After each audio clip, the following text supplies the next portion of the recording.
Hello, good morning. Happy Wednesday. I forget what day it is.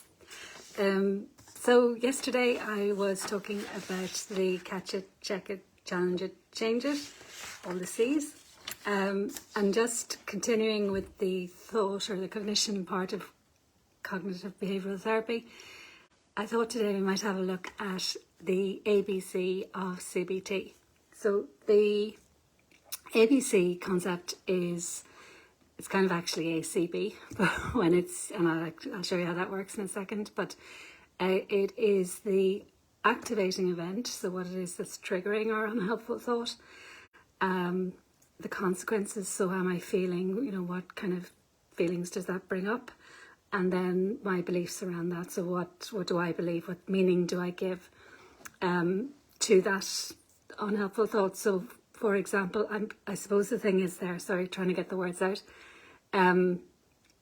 it's not actually what happens, it's the meaning that we give it. So for example, I often use the analogy when working with clients of three people are being made redundant. One person might think, oh great, I hate this job anyway, and they're going to be pleased or happy. The other person might think, oh no, I'm never going to work again, and they're going to be anxious or sad. And then the third person might think, great, I've always wanted to travel, I'm going to have some funds to do that, and they'll be excited. So same event, three different meanings, three different emotions.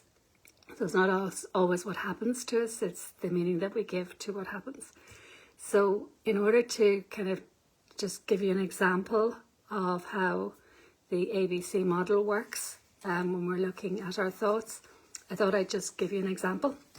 So this is completely made up example, it's nothing to do with anybody.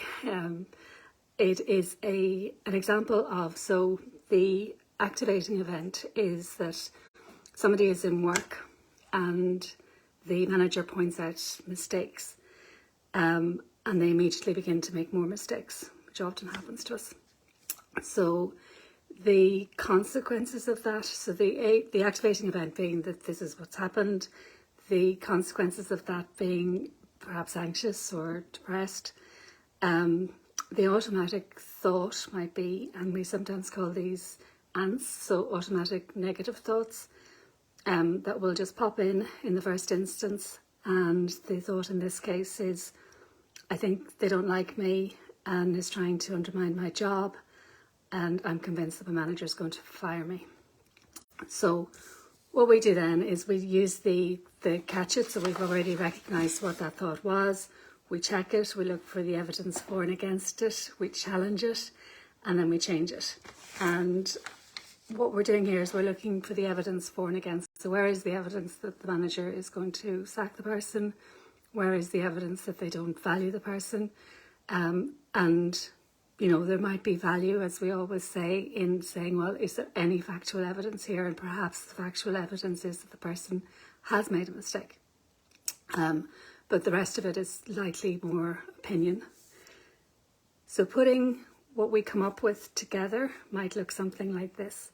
So all managers, perhaps especially good managers, will give feedback and will point out any errors. And the person might recognise that they've got some things wrong. The manager was quite polite when they explained it. The manager might criticise other people more than the person. She criticises me a lot less than other managers that I've had. And she always tells me that she's pleased with my performance. And that's probably quite strong evidence to contradict the automatic negative thought and then coming up with the more balanced thought. That's just an example, which I hope is helpful. And tomorrow we're going to start looking at how what we do influences how we feel. Just to note again that the challenge that we're starting, the Thanks and Planks challenge, is starting on the 1st of November. I'm also going to have a look at starting the Mind-Body Reset, I think that's what I'm going to call it, on the 1st of November as well, but I'll put more details on that in the next couple of days. Thank you for listening to me. Have a great day. Bye for now.